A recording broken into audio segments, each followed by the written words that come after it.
Over the next 3 decades, the South Island's population will concentrate in fast-growing lifestyle districts such as Selwyn and Queenstown, while many traditional centres will stagnate or shrink, it is predicted. The South Island many people grew up with will not be the one their children inherit, with once secure centres like Dunedin, Timaru and Invercargill losing ground to newcomers, as I said, Selwyn and Queenstown, whose rise rapidly up the ranks.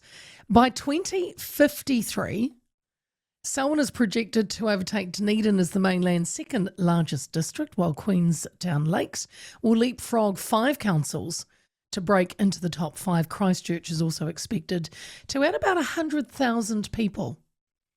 Meanwhile, the West Coast is projected to decline, with Buller, Grey and Westland becoming one of the oldest communities in the country. Heath Milne is Chief Executive of Development West Coast, and he says recent job growth and migration suggests a stronger future. And he joins me now. Heath, good afternoon. Hello, Heath. Or was he there before? I'll try again. I'll put him on hold and I'll go back again. Hello, Heath. No, you can re-ring him, Cal. That would be bonza. Thanks. All right, so that's a good intro. I'm not going to go through that whole intro again. Also nationally, New Zealand's population is set to rise from 5.2 million, which is where we were 2023, to about 6.8 million in 2053. This is under new projections. So all of the country is going to get bigger. And just very quickly, Auckland will grow by almost 700,000 people. Oh, yuck. To 2.44 million. Anyway, that's enough of Auckland. Heath, are you there? I'm here now, Leah. Oh, thank goodness. The old string break to the phone on the West Coast. Yeah, it's the old wind-up phone again. The old wind-up phone. Hey, seriously, projections say the West Coast will shrink by 2053, but you're not convinced, are you? Yeah, no, I'm not. And to be fair, we've seen this before, where projections had the West Coast population declining, and that hasn't occurred. So the last time these stats showed this was in sort of 2018, where they predicted a drop in people, which I thought would be about 33,000 by 2023, and we were at like 1,500 more than that. So we actually had a significant increase. Mm-hmm. I think it's based on the ageing demographic, which is absolutely true. And we did have some economic hits sort of through those 2010s again, which did see some people moving away. So, on a spreadsheet, what they're saying probably looks right, but it hasn't taken into account a lot of the other factors that are influencing on population here, which we think is going to increase significantly. And you've mentioned, population's gone up, but what growth is already happening on the coast, Heath? What signs are you seeing that things are picking up? What we're seeing is a significant increase in jobs, and that's leading the country as far as job growth compared to even decline in some areas. So we're seeing migration come in to meet that demand. And, we've already, I think in 2024, we had an increase of 400 people coming into the region. Now, when you've got a 33,000 total population, that is significant. That's sort of 3%. So we're seeing migration playing an impact, and these are younger families coming in, younger people with families coming in. So while we have got the oldest demographic in the country, we think we're going to hold our own as far as that population increase goes.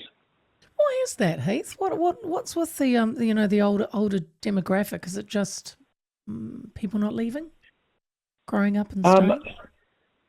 Yeah, there's a couple of things there. West Coast is actually quite a nice place to come and retire. So a lot of the migration that we have seen in recent years has been people retiring, and that's for various reasons. Lifestyle, much cheaper housing, Yes. And services are not too bad. So that's a part of it. But I think it was also exacerbated by this economic decline that we saw through the 2010s, which meant that people in the early part of their career, or even very young people, were actually leaving the district or leaving the region, and a lot of them have yet to return. We think some of them will, but a lot of them have sort of settled elsewhere. Well, look, the future on the West Coast, Heath, could be, new minerals projects, housing developments. Do you think that's going to shape the region's future? In the medium term, it is. And, we've got several really exciting projects that are well underway here now, which is, and it's not just in one mineral. We've got gold, we've got critical minerals. Coal's probably not growing so much as you'd expect, but there's quite a bit of diversity in that field, and these are high-paying, highly skilled jobs. And I think the most important thing that we're seeing, because we've got a bit more diversity coming into it, we're not likely to see the boom and bust that we experienced in the past, where we were focusing entirely on coal, almost entirely on coal, and then solar energy went into liquidation, and we lost all those jobs. Where nowadays we've got a pretty good spread. So if one commodity has a downturn, the others hopefully won't. Yeah. Are there specific towns or areas, Heath, because it's a big area, that you think will see the biggest changes in the next, say, 10 to 20 years? Yeah, I think it will be spread about the coast, but where we're seeing the most jobs is in the central part of the region. So we're already seeing a massive spike in housing demand in the sort of Reefton area, and that's around gold mining. The Grey District is about to come on a bit more demand, or quite a bit of demand around mineral sands, and Buller is experiencing already a bit of a surge in jobs around that mineral sand. But of course, they were most affected by the coal downturn, so that's probably just filling jobs that were there previously. How important is an infrastructure investment in making the coast more, say, attractive, I suppose, for businesses, residents? Yeah, it's absolutely vital, and we are seeing some infrastructure around housing, which is growing at the moment, which is going to help with or help us meet that growing sort of demand for these skilled jobs. But other things, I mentioned the ageing demographic. We are short of aged care facilities and aged care health facilities as well. So we're desperately needing some investment in that space. And like every other area with a low population, ratepayers are struggling to cope with ageing infrastructure that is requiring replacement. So just general infrastructure, waters and that sort of thing is under pressure as well.